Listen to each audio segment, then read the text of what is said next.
মাননীয় মুখ্যমন্ত্রী যে নেতৃত্বে যেভাবে একটা দ্রুত গতিতে ডেভেলপমেন্ট চলছে সেটাকে আমাদের মানতে হবে এবং আরো কিভাবে আরো বেশি কাজ করা যায় সেগুলিকে আমাদের সামনে রেখে এগিয়ে যেতে হবে। আয়ুষ্মান ভারতের ফ্যাসিলিটি আমাদের দেশে চালু আছে।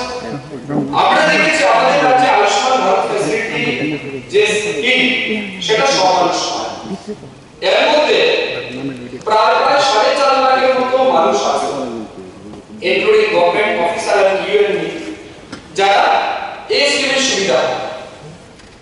যাতে 100% মানুষকে হেলথ ফ্যাসিলিটি প্রোভাইড করা যায় এই কথাটা মাথায় রেখে মাননীয় মুখ্যমন্ত্রী প্রফেসর ডক্টর মানিক সাহাজির নেতৃত্বে মুখ্যমন্ত্রী জন আরোগ্য যোজনার স্কিম আমাদের রাজ্যে চালু আছে এবং সরকারি কর্মচারী থেকে শুরু করে সবাইকে সেই ফ্যাসিলিটি কিন্তু প্রোভাইড করা হচ্ছে। স্যার আমি বক্তব্য দীর্ঘায়িত করব। আমি বক্তব্য শেষ করার আগে এখানে মাননীয় বিরোধী দলনেতা ইসলামউদ্দিন নেই, তারা তাদের বক্তব্যে যেমন সেদিন বিরোধী দল বলার চেষ্টা করেছিলেন যে বামপন্থীরা নাকি রাষ্ট্রিক, আমরা নাকি ধর্মান্ধ আর তারা সেকুলার। খুব বেশি বলতে চাই না, তবে শুধু এইটুকু বলবো 1893 সালে স্বামী বিবেকানন্দ যখন চিকাগো শহরে গিয়ে সনাতন ধর্মকে সর্বশ্রেষ্ঠ হিসেবে আখ্যায়িত করেছিলেন, তিনি তেমন কি বলেছিলেন যে সনাতন ধর্ম বিশ্বের মধ্যে সর্বশ্রেষ্ঠ ধর্ম হিসেবে আখ্যায়িত। সবাই যখন বলছে যে আমার ধর্ম শ্রেষ্ঠ অন্যটা খারাপ, সবাই যখন এই কথা বলছে তখন স্বামী বিবেকানন্দ জি সেই চিকাগো শহরে দাঁড়িয়ে বললেন আয়ম নিজ পরবৃত্তি গণনা লোক চেতসা উদার চরিতাম তু বসুধৈব।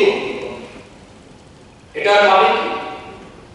এটার মানে হচ্ছে যারা বলে আমার বিচারটা আমার ধর্ম সর্বশ্রেষ্ঠ ধর্ম বাকি সবগুলি খারাপ, যারা বলে আমি যেটা বলছি সেটাই সঠিক বাকি সব বেঠিক, আমারটা ন্যায় বাকি সব অন্যায়, এটা হচ্ছে লঘু চেতসা মানে ছোট মানসিকতা।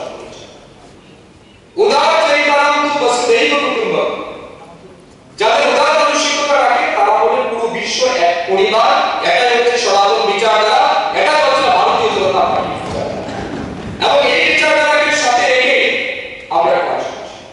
কিন্তু আমরা কি লক্ষ্য করছি আজ সেকুলারিজমের নামে যে তুষ্টিকরণের রাজনীতি এই দেশে চলছে আপনি কল্পনাও করতে পারেন। তো এগুলি নিয়ে আমি বলতে চাই না বিস্তৃতভাবে, আমি শুধু এইটুকু বলবো আমরা ধর্মান্ধ নই, আমরা স্বামী বিবেকানন্দের বিচারধারা চাই।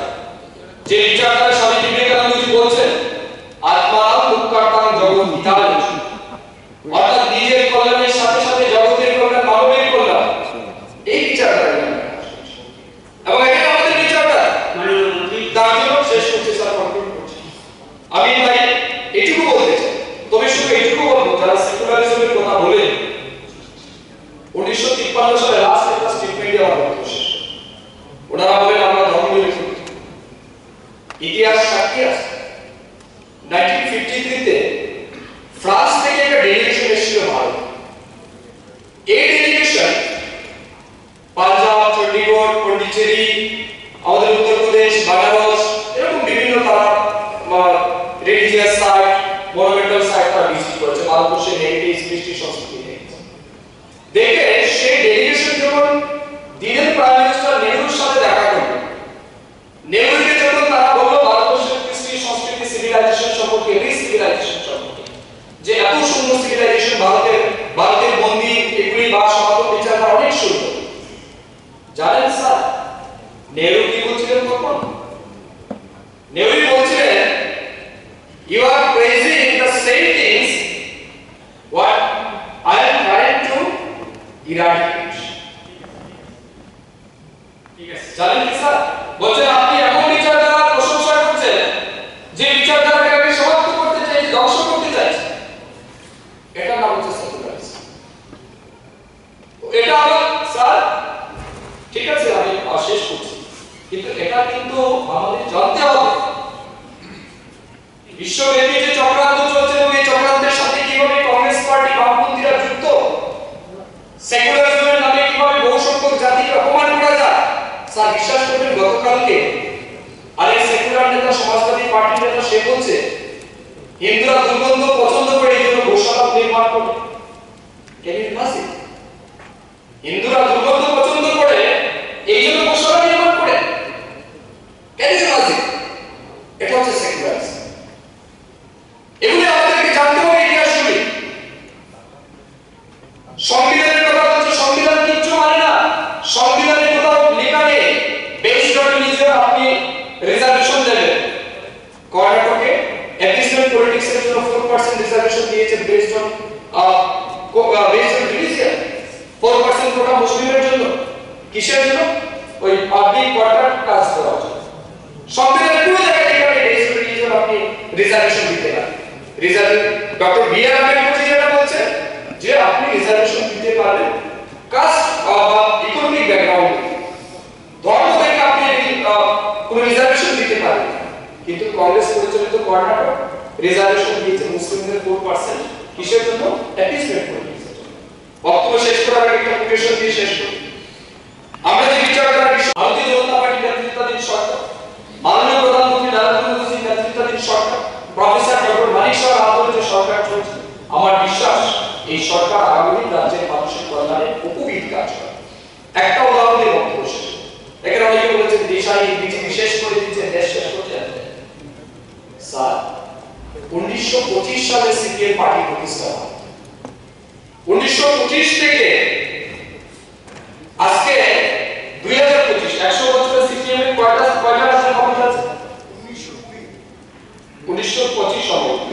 ঠিক আছে, 20 যদি হয় 1920 যদি হয় 1920 থেকে 25 105 বছর বেশি সময় কয় রাজ্যের ক্ষমতা? এক রাজ্য। 1885 সালে কংগ্রেস দলের প্রতিষ্ঠা, স্বাধীনতার প্রাক্কালে 1885 থেকে 2025 এই 140-45 বছর কংগ্রেস কয় রাজ্যের ক্ষমতা? এগুলি আমাদের জানতে হবে। একটা স্যার স্ট্যাটিস্টিক্স স্যার 1 মিনিট শেষ করছিল। সিপিএমরা যারা বলছে বিজেপি দিশাহীন বাজেট পেশ করেছে, দেশের মানুষ তাদের সম্পর্কে কিভাবে এটা শুরু করে বলেছে। রিসেন্টলি দিল্লিতে ইলেকশন আছে, আপনি জানেন দিল্লির ইলেকশনে নটা কত পার্সেন্ট ভোট পেয়েছে জানেন? নটা ভোট পেয়েছে 0.57%। আমরা যদি ভোটের হিসাব দিই তাহলে 53,738টা ভোট পেয়েছে নটা দিল্লির ইলেকশন। ওয়াইএস সিপিআই কত পেয়েছে? সিপিআই পেয়েছে 0.02%, 1595টি। সিপিআইএম 0.01%, 824 স্টুডেন্ট মিলে 2000 সামথিং ভোট পেয়েছে দিল্লি ইলেকশন। আপনি মহারাষ্ট্রের ইলেকশন দেখুন, সিপিএম কত ভোট পেয়েছে? মহারাষ্ট্রে নটা পেয়েছে 0.72%, দ্যাট ইজ 4,61,000 ইন্টারমিডিয়েট। মাননীয় আরো মন্ত্রী মহাশয় আছে, মাননীয় সেক্রেটারি, তারপরে ছাটাই প্রস্তাব করা সিপিআই পেয়েছে 2,22,000। তাহলে নটার চিত্র কম। এগুলো আমার কাছে অনেক কি আছে। লাস্ট বলবো স্যার, আমরা যে বিচারধারা বলছি 1980 সালের বিচারধারা, 1980 সালের 6 এপ্রিল আমাদের বিচারধারা প্রতিষ্ঠা হয়েছিল নরেন্দ্র মোদী যেটা আমাদের ভারতীয় জনতা পার্টি। একটা বিশেষ ব্যক্তি বলেছিলেন পাখি পুষেছিলাম উড়ে গেছে, পাখি পুষেছিলাম উড়ে গেছে, কাঠবিড়ালি পুষেছিলাম পালিয়ে গেছে। পাখি পুষেছিলাম উড়ে গেছে, কাঠবিড়ালি পুষেছিলাম পালিয়ে গেছে, বুদ্ধি করে একটা গাছ লাগালাম, কাঠবিড়ালি পাখি দুইটাই ফিরে এসেছে। কেন আমি কথা বলবো?